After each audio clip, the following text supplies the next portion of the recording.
Ai rānei ko te kai I te tohora, he mahi e hāngai tonu ana ki a tātou. E ai ki te heamana o te hukai moana a ngā hiwi tō moana, ko te kai tohora, he mahi e mahia tonu tia ana ki waenga nui I tōna iwi o Ngāti Kahungunu. Kua tata te haere a ngā hiwi ki te hui nui o te ao mo te hopu tohora. Hei tāna, me tautoko te Māori I te hiahia o hapani ki te hopu tohora. I te mea he iwi take rātau, pērā I a tātou te Māori. Anei a Jody Ihaka.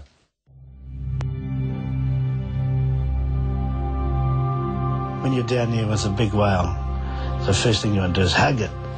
And then you want to grab it and swim it back out to sea. So that's a natural reaction, but it's not all warm fuzzy like that. There's some realities that need to be drawn from it.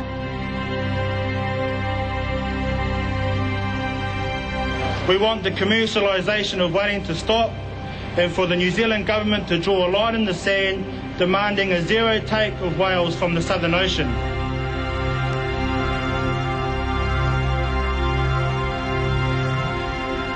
We need to be weighing things up, balancing it properly, and it's not just about business, it's also about our relationship with the whales and our relationship with our tikanga, with our history.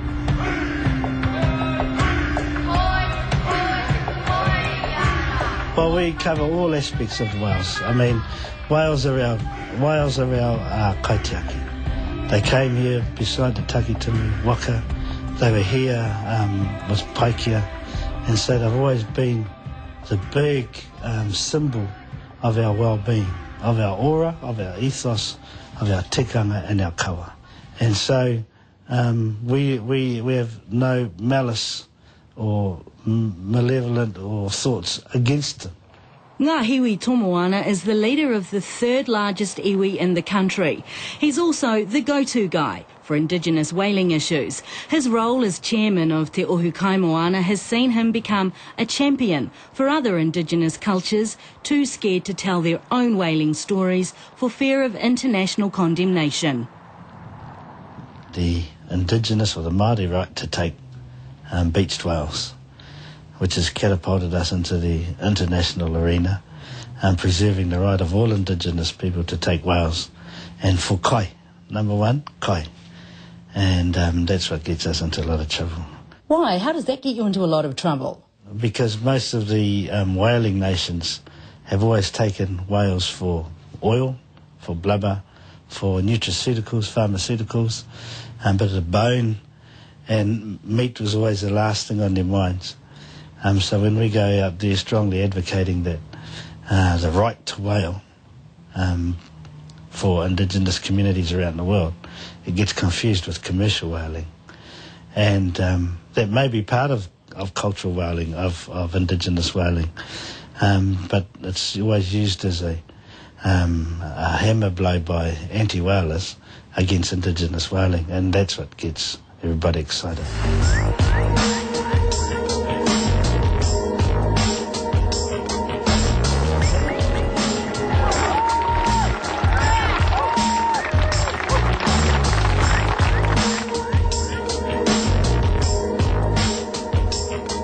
Barbarism, according to the Oxford English Dictionary, is 1, an absence of culture and civilization, and 2, extreme cruelty and brutality. It is an apt word to describe the behaviour of the world's whalers. Tough talk on the steps of Parliament as Greenpeace urges the government to take their anti-whaling messages to the International Whaling Conference. Ngā Hiwi Tomoana will again attend the conference. Last year his speech was described as potentially embarrassing for our government. We said at the time for the taking of whales for corsets and perfumes and cosmetic appearances were over, that those Indigenous people that were still hunting whales, as they always have done for kai, should be able to be continued. That managing the whale stocks is much better than just a total aquarium type regime over them. It's that kind of talk that's seen him invited to all of the whaling nations. He's even taken part in traditional hunts in Australia and the Northern Hemisphere. We're lucky enough to see the last bowhead whale be hauled in onto the ice by the Inuit people up there, and we saw them utilise every speck of that whale, right to the wastes that were put outside their village for polar bears. He says ancient customary rights are being eroded through modern-day idealism and misguided conservation methods. Tikanga and kawa have a lot to offer this whole world crisis or political crisis around whaling. E waru te kau mā waru ngā whenua kei te whakakanohitia ki runga I te kōmihana hopu tohora o te ao. Ko te ohu kai moana te kaitia ki ngā rawa hauika te Maori. E aikia ngā hiwi, ka haere te ohu kai moana ki ngā hui a te kōmihana hopu tohora, kia paia I te whakawhanaunga ki etahi atu iwi taketake o te ao. Te ohu kai moana represents more than 50 iwi and has a 50% shareholding in Sea Lords. The website states an annual turnover of around $350 million. How do you convince people that what you're doing is not about the money? It's not about a commercial aspect for te ohu kai moana. It's a tikanga kawa whakapapa based approach, and we'll take it to the corridors of the world. Even though the law says that you can't do this and you can't do that. So we've taken from every whale that's arrived here some kai, and we will keep doing it. Can you describe what whale meat tastes like? Well, it tastes like whale. It doesn't taste like pork or chicken or beef, but has a texture of, say, pork and beef, a mixture of that. And it has its own unique taste. It tastes like power. It looks like power. And there's a difference between what a sperm whale tastes like and what a minke whale tastes like. It's quite a noticeable difference. Where have you eaten all this whale meat? Here, around our marae. I mean, we've used our tikanga to obtain certain amounts of whale meat as they've been offered by Tangaroa to us.